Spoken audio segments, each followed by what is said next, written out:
1장 1절에서 7절까지 함께 읽겠습니다. 다니엘서 1장 1절에서 7절입니다. 유다 왕 여호야김이 다스린 지 3년이 되는 해에 바벨론 왕 느부갓네살이 예루살렘에 이르러 성을 에워쌌더니 주께서 유다 왕 여호야김과 하나님의 전그릇 얼마를 그의 손에 넘기심에 그가 그것을 가지고 신할 땅 자기 신들의 신전에 가져다가 그 신들의 보물 창고에 두었더라.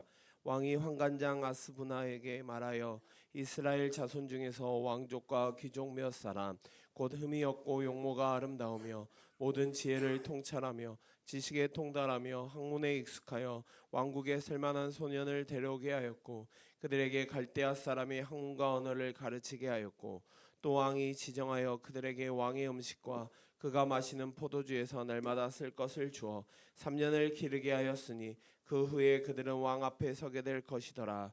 그들 가운데는 유다 자손 곧 다니엘과 하나냐와 미사엘과 아사랴가 있었더니 환관장이 그들의 이름을 고쳐 다니엘은 벨드사살이라 하고 하나냐는 사드락이라 하고 미사엘은 메삭이라 하고 아사랴는 아벳느고라고 하였더라. 이상은 하나님의 말씀입니다. 아멘. 할렐루야. 네, 오늘 이 막 내리고 있는 눈 속을 뚫고 또 이렇게 새벽에 함께 하신 귀한 성도님들을 주님의 이름으로 축복합니다.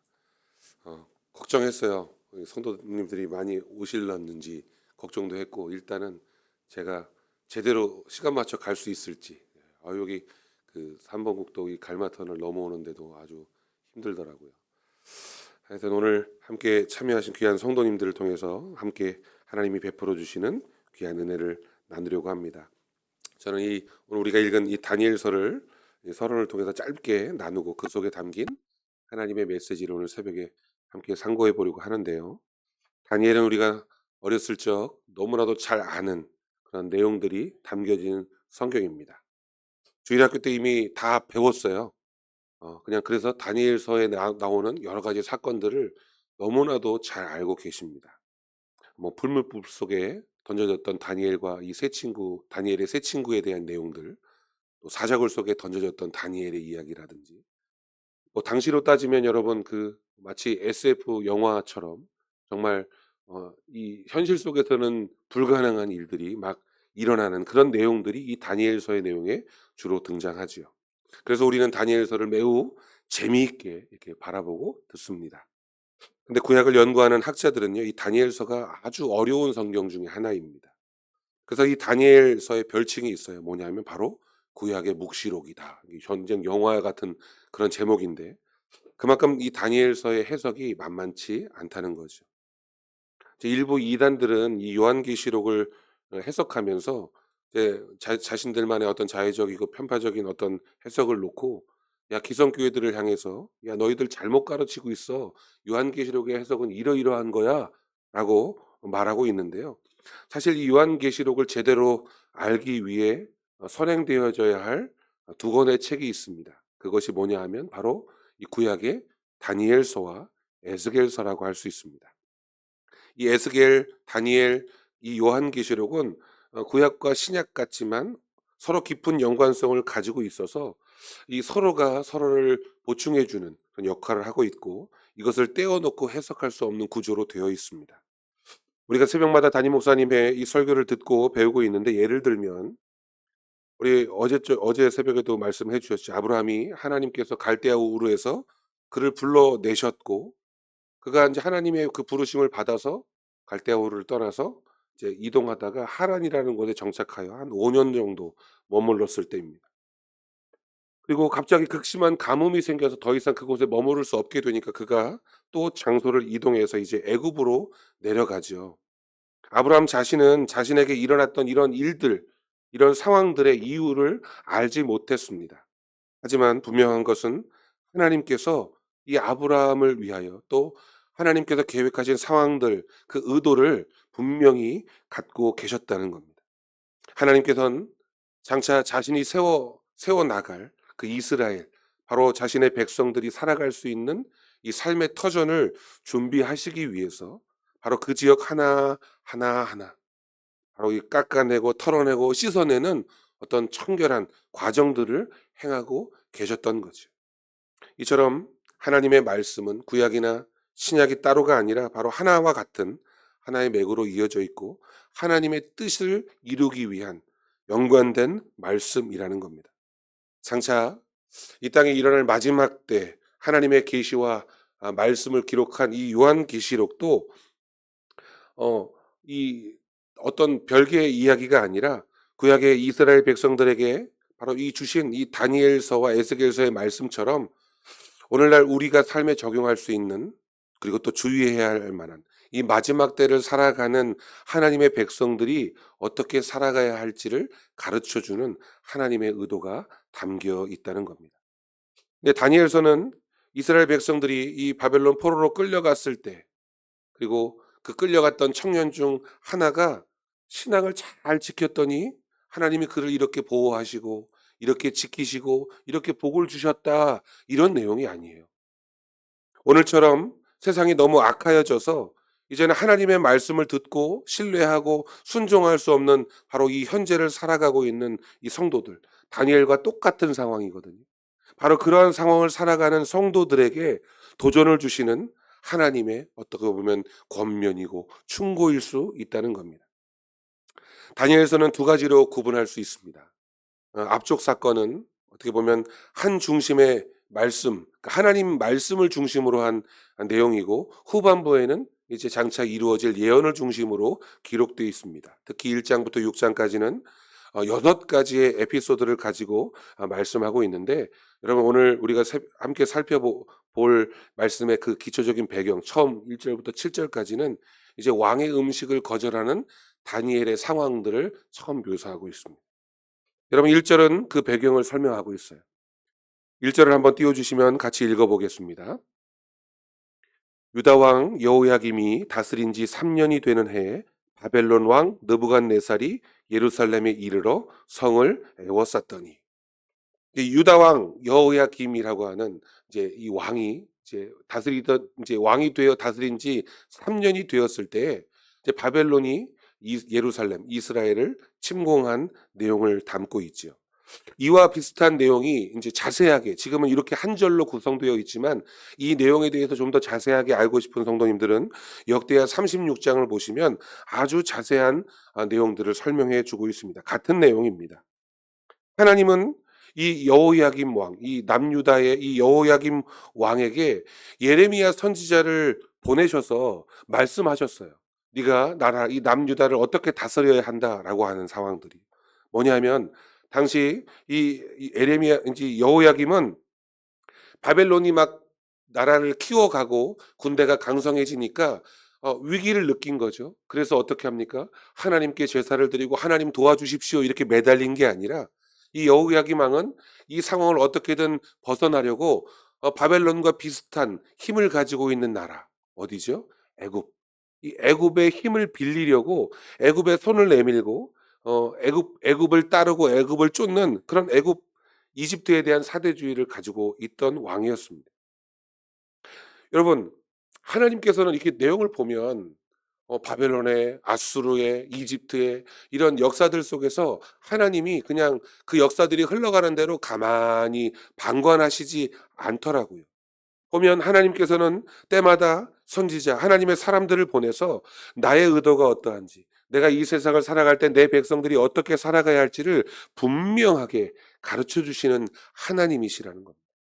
그러니까 여러분, 오늘날에도 우리 믿는 성도들이 듣고 귀 기울여야 할 것은 무엇이겠습니까? 역시 하나님의 말씀이죠. 하나님은 분명하게 우리에게 말씀으로 깨닫게 하시고 경고하신다는 말씀입니다. 하나님은 인류의 역사에 뒷짐지고 방관하시는 하나님이 아니시라, 바로 하나님 크고 기쁘신 계획 속에서 말씀을 통해 우리가 가야 할 방향들을 제시하시는 하나님. 여러분, 북이스라엘은 이러한 하나님의 경고를 무시했습니다. 무시하는 것에서 떠나서 오히려 하나님을 더 경멸하고 우상숭배를 자행하다가 결국 아수르라는 나라의 멸망을 당하고 말죠. 이제 남아있는 이 남유다, 이 남유다라도 정신을 차리고 하나님의 말씀을 듣고 그 말씀을 신뢰했더라면, 그리고 순종했더라면 하나님께서는 그 백성들을 지키시고 보호하셨을 겁니다. 그리고 그렇게 하시겠다고 선지자들을 보내어 말씀하셨거든요. 여러분, 이 바벨론의 느부갓네살랑 종종 등장하고 우리가 이름을 알고 있는 왕인데, 이 바벨론이라고 하는 나라가 이 메소포타미아 지역, 그리고 심지어는 유럽 근처까지 광활한 영토를 차지하고 있는 대제국으로 성장합니다. 성경에 따르면 그 나라가 128개도, 그러니까 약 128개 나라들을 다 이렇게 차지했어요. 그리고 그 안에 살고 있는 민족들을 따지면 더 많은 숫자의 민족들이 그 안에, 그 발 아래 두고 있었다는 겁니다. 느부갓네살은 어떻게 보면 정복왕입니다. 하지만 그는요, 포악하게 그 나라들을 막 어떤 군사로, 전쟁으로 막 무력 앞에 다스리고 복종시켰던 왕은 아니었어요. 아수르라고 하는 그 먼저 있었던 대제국이 건재할 때 이 바벨론이라는 나라는 아주 변방의 조그마한 나라였습니다. 그런데 무슨 일이 일어난 게 아니라 아수르가 그냥 스스로 무너졌어요. 그 아수르라는 나라가 스스로 이렇게 무너지는 일을 초래했습니다. 그래서 바벨론이 그 뒤를 이어 아수르가 차지하고 있던 모든 땅을 차지하게 된 것이죠. 그래서 바벨론은 이런 경험을 바탕으로 해서, 야, 저 변방의 조그만 나라들도 우리의 발 아래 두고 우리가 통치하고 다스려야 되겠다, 이런 경험을 가지고 있었어요. 그래서 군대를 보내는 일보다는 먼저 사신을 보내서, 야, 너희들 알아서 우리 밑으로 들어와, 이렇게 협상을 통해서 나라들을 이렇게 차곡차곡 자신의 발 아래 두었다는 거죠. 사실 이 느부갓네살랑은 이 저 변방의 조그만 나라 이 남유다에 큰 매력을 느끼지 못했습니다.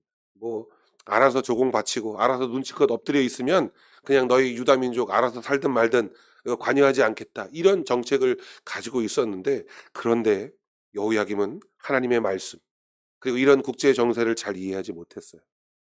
바벨론에 대항할 힘이 있는 나라 어디냐? 이집트를, 애굽을 우리가 등에 업고 바벨론에 대항하자, 뭐 이런, 어떻게 보면 이 남유다의 애국심이 막 발동하는 거죠. 그래서 이 애굽의 도움을 청하기 위해서 백성들의 고열을 짜내는 정책들을 가지고 백성들에게 막 3알이 넘는 세금을 걷어서 그걸 다 이집트에, 바로에게 갖다 주는 일들을 하게 됩니다. 느부갓네살 입장에서는 여러분 그냥 봐주려고 했는데, 이 저 조그만 나라가 자꾸 자신의 적대국인 이 이집트에 빌붙어서 자꾸 신경을 거스르는 거예요. 그러면 어떻게 됩니까? 느부갓네살이 오늘 본문처럼 군대를, 엄청난 대군을 이끌고 그 조그만 나라 남유다를 치기 위해 내려왔다는 겁니다. 여러분, 이미 지나간 역사지만 만약 그렇게 하지 않았다면, 그렇게 되지 않았더라면 어땠을까? 이렇게 가정한다는 거, 뭐 별 의미는 없지만요. 생각해 보면 남유다가 애국과 손을 잡지 않고 정말 하나님의 말씀처럼 예레미야가 전한 그 충고를 들었더라면 여러분 어떻게 됐을까요?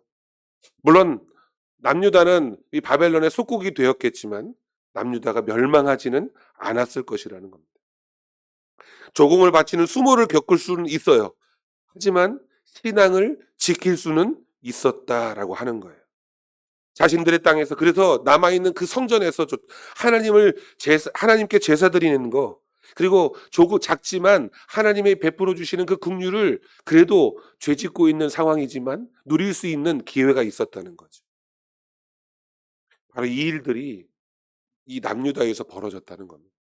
비단 이 일이요, 그 왕이었던 여호야김 혼자만의 잘못은 아니었습니다. 예루살렘에 있는 대다수의 백성들이요, 바로 이 여호야김 왕의 정책을 동조했어요. 왜냐하면 선지자 예레미야가 왕과 및 백성들에게 하나님의 말씀을 전했을 때 백성들 대다수가 뭐라고 말했는 줄 아십니까? 저 매국노, 저 바벨론의 나라를 팔아먹을 저 매국노, 손가락질하며 그를 감옥에 가두고 핍박했다는 겁니다. 여러분, 우리가 저 바벨론 이방인들에게 고개를 숙이는 건 수치다, 죄악이다, 하나님은 결단코 이 예루살렘을 저 할례 없는 자들의 손에 내어주실 턱이 없다, 이렇게 말하고 단언했습니다. 그리고 오히려 자신들의 이러한 행동들이 정당하다라고 말했다는 거예요. 하나님의 말씀이 계심에도 하나님의 말씀이 아니라 자신의 행동이 정당하다. 이게 당시 예루살렘 이 남유다 백성들의 삶이었어요. 오늘날 저와 여러분들도 이와 비슷한 건 아닐까요? 하나님의 말씀이 우리에게 들려지지만 하나님, 내가 사는 삶의 방식이 정당합니다, 이게 맞는 것 같아요 라고 이렇게 살아간다면 우리는 당시 남유다가 겪었던 이러한 큰 환난들을 겪을 수 있다는 겁니다. 여러분 삶의 상황이 뜻대로 움직여지지 않을 때가 있어요. 살면서 누구나 한두 번은 큰 고비들을 겪습니다. 그리고 지금 현재에도 고난 가운데 있는 성도들이 있을 수 있습니다. 그럴 때 우리는 어떤 소리에 귀를 기울여야 하는가? 예루살렘 백성들 사이에 오고 가는 말들을 한번 상상해 보세요. 북쪽에서 바벨론 대군이 막 내려오고 있다는 그런 소식이 들립니다. 남유다를 호시탄탄 노리고 있다는 소문이 들려요. 그랬더니 막 상황이 막 이상합니다. 물가가 막 안정이 안 돼요. 막 예루살렘에 뭐 거래하는 가격들이 막 천차만별입니다. 뭐 예루살렘의 집값들이 막 폭등하고 사람들의 인심은 더 강팍해지고 상황이 좋지 않으니 여러분 이런 일이 발생했을 때 어떻게 해야 하는 게 당연합니까? 믿는 하나님의 백성이라면 하나님 앞에 이 문제를 좀 맡겨보고 하나님 앞에 내려놓고 나아가야 할 텐데 그런데 정작 그들은 무엇이 하나님의 말씀인지 아는 자가 없었다라고 하는 거예요. 여러분 2절을 한번 띄워주시면 2절을 한번 같이 읽어보겠습니다. 주께서 유다 왕 여호야김과 하나님의 전 그릇 얼마를 그의 손에 넘기심에 그가 그것을 가지고 신할 땅 자기 신들의 신전에 가져다가 그 신들의 보물 창고에 두었더라. 느부갓네살이 결국 남유다를 침공했고 예루살렘이 불과 며칠 만에 함락됐어요. 그리고 수많은 사람들, 젊은 청년들, 인재들, 이런 기술자들 이런 사람들을 다 잡아갔습니다. 그리고 또 한 가지 일이 있었는데 바로 여호와의 성전에서 사용하고 있던 수많은 이 기물들을 그릇들을 빼앗아 자신들의 신전 보물 창고에 가져다 두었다라고 하는 겁니다. 고대 근동의 이 국가 간 전쟁은 사람이 사람과 사람이 칼과 창을 들고 하는 전쟁이라고 하기보다는 바로 그 국가와 국가가 섬기는 신과 신의 전쟁이라고 할 수 있습니다. 그래서 전쟁에 승리하면 야 우리의 신이 저 나라의 신을 이겼다라고 하는 거예요. 그래서 그런 상징적인 것을 표현하기 위해서 상대의 신전에서 쓰고 있던 귀중한 보물들을 가져다가 자신들의 신전에 보관하는 거죠. 볼모로 잡는 겁니다. 그리고 뭐래요? 저 신이 약하고 우리의 신이 강하다라는 걸 드러내는 거죠. 바벨론도 똑같았습니다. 남유다를 굴복시키고 예루살렘 성전에 있는 것들을 가져다가 자신들의 신전에 두었다는 거죠. 당시 바벨론은 모르둑이라고 하는 남성신과 벨이라고 하는 여성신을 주신으로 섬겼습니다. 그래서 나중에 이 다니엘의 이름 앞에 벨드사살이라는 벨이라는 단어가 붙는 것도 바로 그런 신을 섬기는 것에서 유래되어 나왔다고 합니다. 느부갓네살은 자신들의 신이 여호와의 이스라엘의 신, 예루살렘의 신이 여호와를 이겼다라고 그것을 빼앗아 자랑하는 거죠. 그런데 오늘 본문은 그것에 대해서 다시 명확하게 짚고 넘어갑니다. 뭐라고 말씀합니까? 그의 손에 그러니까 하나님이 그것을 가지고 그 그릇 얼마를 그의 손에 넘기셨다. 여호와께서 그것들을 넘기셨다라고 명확하게 말씀하고 있습니다. 그러니까 이 모든 일을 하신 주권이 어디에 있느냐? 여러분, 하나님께서 하셨다는 거예요. 아니, 전쟁에 패배하게 하는 것, 하나님의 성전에서 사용하고 있던 그 귀한 것, 그 거룩한 것들을 빼앗기게 하는 것이 하나님의 뜻이었다? 여러분, 그 자체도 사실 하나님께서 허락하신 일이라는 겁니다. 만일 여러분, 하나님께서 이 땅 가운데서 허락하지 않으신 일이 있다면 그것은 이 땅에서 이루어지지 않는 줄 믿으시기 바랍니다. 바로 이 사실에서 우리는 한 가지를 기억해야 합니다. 그것은 무엇입니까? 우리가 살아가는 역사는 단순히 힘의 논리에 의해서 이루어지는 것이 아니다. 역사가 흘러가고 그리고 가시적으로 보이는 이 사건들을 보면 힘의 역학에 의해서 움직이는 것 같아 보이지만 아닙니다. 그 배후에는 이 모든 상황들을 섭리하시고 다스리고 통치하시는 하나님의 주권적인 어떤 통치가 있다는 거예요. 그래서 역사라고 하는 이것을 표현할 때 이 역사라는 단어를 뭐라고 말합니까? 영어로 히스토리라고 말하잖아요. 근데 이 스토리를 딱 쪼개어 보면 히스 스토리. 뭐예요? 그의 이야기. 그가 누굽니까? 하나님의 이야기. 역사는 누구의 이야기입니까? 하나님의 이야기라고 하는 바로 그런 배경을 담고 있잖아요. 성도들의 삶도 마찬가지입니다. 하나님은 역사하시지 않는 것 같고 하나님은 아무것도 행하시지 않는 것 같고 하나님의 도움이 없는 것처럼 보일지 모르겠지만 여러분 그렇지 않습니다.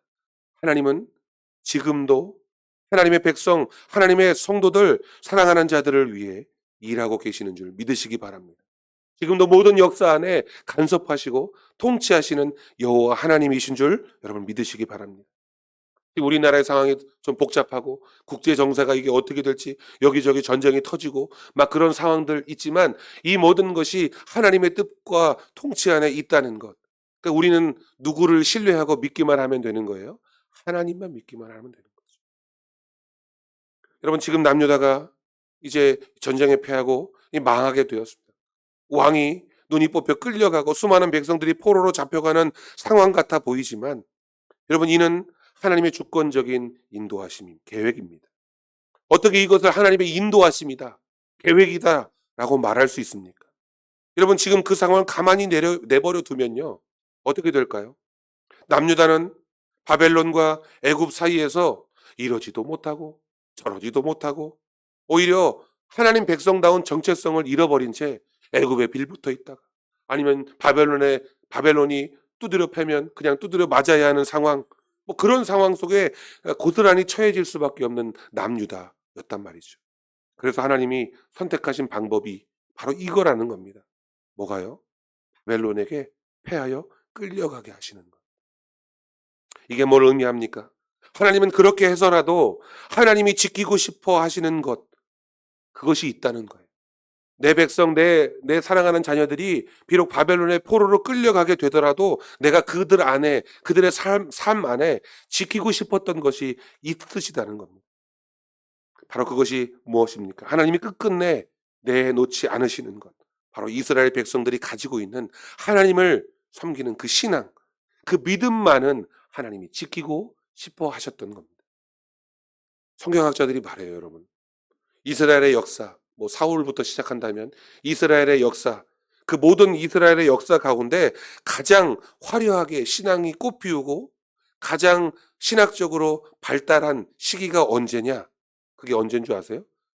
이스라엘 백성들이 바벨론으로 끌려간 그 바벨론 포로 시기였다라고 다들 한 목소리로 말합니다.